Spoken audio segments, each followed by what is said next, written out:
I feel like I've changed more rapidly in these 10 years than I have at any other point in my adult life.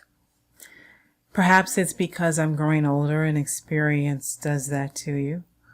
Or it's because the more challenges you take on, the more you adapt to meet those challenges. And when you adapt, you change.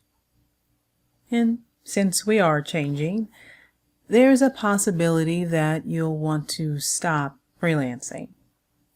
That this constant connecting and disconnecting and reconnecting just isn't cutting it anymore.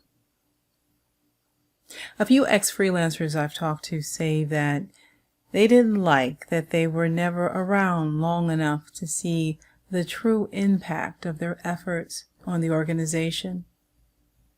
And then there's the nearly universal dislike of all the paperwork required to run your own business.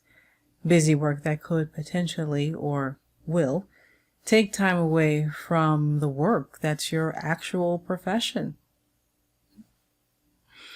In my case, I do often question whether freelancing is just making my life way more complicated than it needs to be.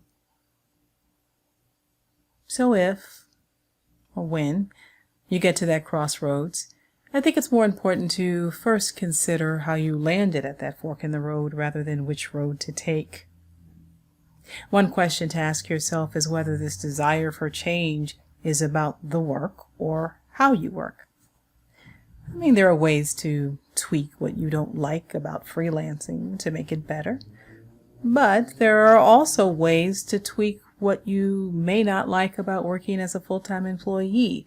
If there's something specific that you're avoiding that's keeping you in this freelancer life, even when continuing, it's no longer in your best interest.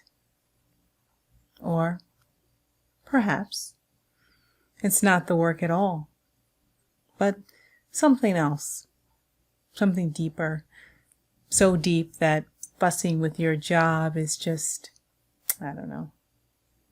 easier. Only you can answer that. Just know that this isn't a binary choice between two roads.